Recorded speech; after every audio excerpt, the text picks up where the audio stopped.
India में next $1 billion opportunity कौन सा business? Something in the infra space. Indian residential real estate at a premium segment is evolving. Okay.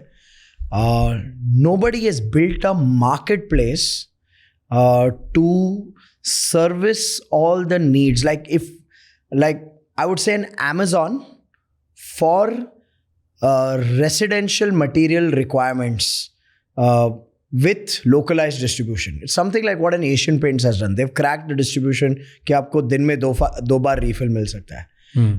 But in like a one-stop solution doesn't exist. I'm probably talking from my own bias of recently building a home कि कितने सारे लोगों के पास कितने सारी चीजें देखने के लिए जाना पड़ता था. But if I had like a one-stop solution, someone who can crack that problem at a scale, that would be an interesting. एक मार्केट प्लेस जहाँ पे मार्बल्स भी मिलते हैं, सैनिटरी भी मिलती है, डेकोर आइटम्स भी मिलते हैं, शेड कार्ड्स है, ऑटोमेशन है. होगा यार कोई ना कोई तो. इतना बड़ा बात करो, I am sure them infra market. क्या infra market is but for builders I guess. या like residential real estate consolidation, and I am talking premium segment, because वहाँ जो खर्चा हो रहा है ना भाई, like I haven't seen spends like that. Yeah. India में तो लग्जरी बोलते हैं 1.5 करोड़ एंड अबव को. 1.5 करोड़ एंड अबव वाले जो फ्लैट्स हैं उसमें 40% इंक्रीज आया. 40%. That's wild increase. Yeah, like I'll give you like an experience I had when we were putting together our home theater room. So we went to this brand called Focal. It's a French brand. So I selected whatever we had to select. Then the guy says, I want to show you something as a demo. क्या था? He opens the door, like it was a wall. You wouldn't know there's a door. You go inside, and he has like 2 speakers that would be close to like 6 feet tall. Okay. 2 speakers, and he played a song from Lagan, Radha Kaise Na Jale. He told me to sit. He played the song. It felt like Udit Narayan was standing there and singing. Okay, and I asked him, "Ye kitne ka hai?" He said, "This pair comes with 3.5 crores." I'm like, 3.5 crores में साले जिंदगियाँ बनती है, ये speaker बेच रहे हैं. And I asked him, have you ever sold? That was my question. He said, we sold 7 last year. 7. So imagine 7 is a big number for that value of a product. 20-25 crores you're only making out of just that. Yeah. Now imagine, let's go reverse in the price ranges on everything that goes into a home. Your bathroom fittings, to your bathtubs, to your sliding doors, your wooden flooring. I mean, nobody's curated all the possibilities that exist on a platform. पर इतना महंगा जो market है और इतना बड़ा experience भी तो करना होगा. I'm saying you don't have to go up that. I'm saying let's go below that value.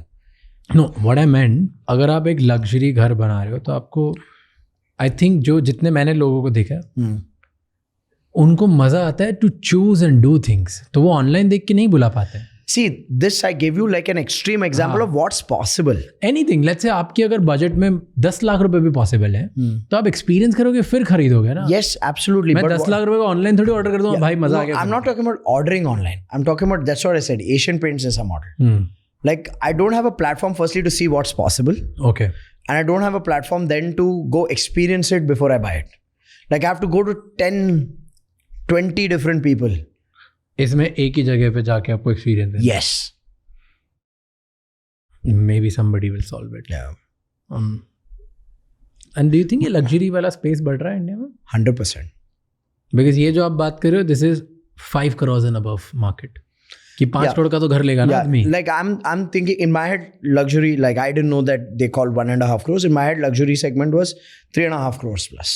Okay. I was looking at it from that view. तो 3.5-4 करोड़ का घर कोई खरीदता है तो कितने लोग होंगे इंडिया में? I don't have an insight on it, so I don't want to just. You know, top अभी वो एक stat आया था, I don't know if that's true or no, कि आपको top 1% में अगर किसी कंट्री में होना है तो कितना कमाना होता है. इंडिया में 1 करोड़ 40 लाख रुपए.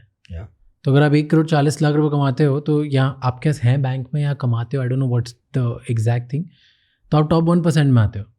तो 1% तो ऑडियंस है जो खरीद पाएगी या कर पाएगी. या and in the premium segment you don't work for the masses, you are working for the premium segment.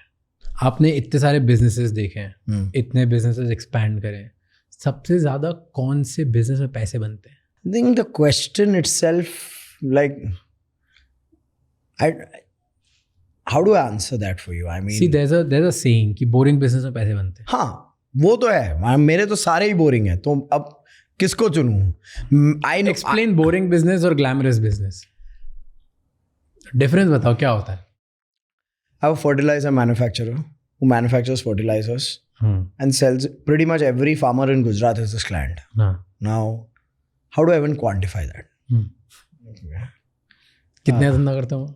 He's 1,000 crore plus. I have a copper. सालों से बनाया होगा ना धंधा. हाँ. तो आज नया बंदा आके इस फर्टिलाइजिंग बिजनेस, सब बात करते हैं बोरिंग बिजनेस की. ओके, मेरे को ये प्रॉब्लम है बोरिंग बिजनेस से. मैं भी बोरिंग बिजनेस का ही प्रोडक्ट हूँ. मैंने भी मेरे खानदान में, घर में, मैंने खुद ने वो करे थे. अब मैं ग्लैमरस बिजनेस में एंटर करके हूँ, राइट?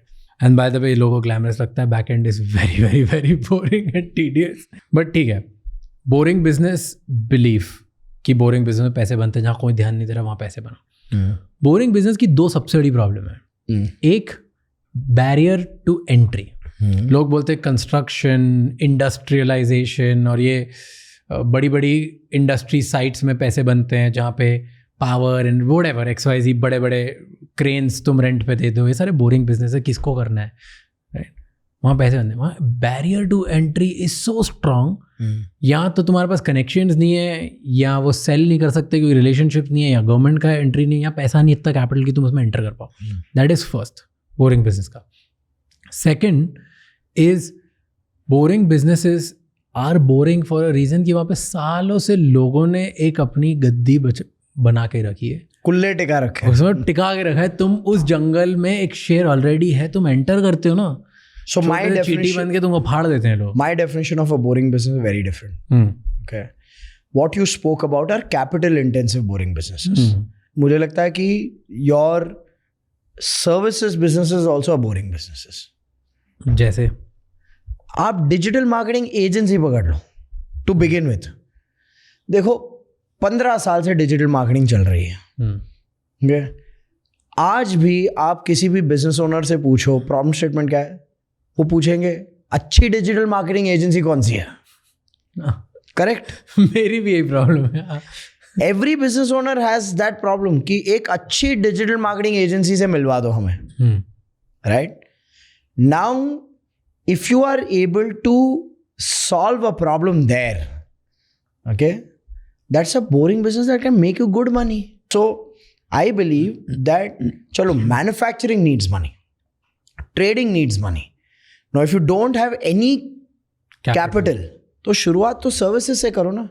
सर्विसेज से पैसे बनाओ, then from that transition add layers to your business. So I feel that services business there's such a huge opportunity. Thank you so much ये क्लिप एंड तक देखने के लिए. अगर आपको और भी ऐसी क्लिप्स देखनी है तो राज शमानी क्लिप्स चैनल को सब्सक्राइब कर लीजिए.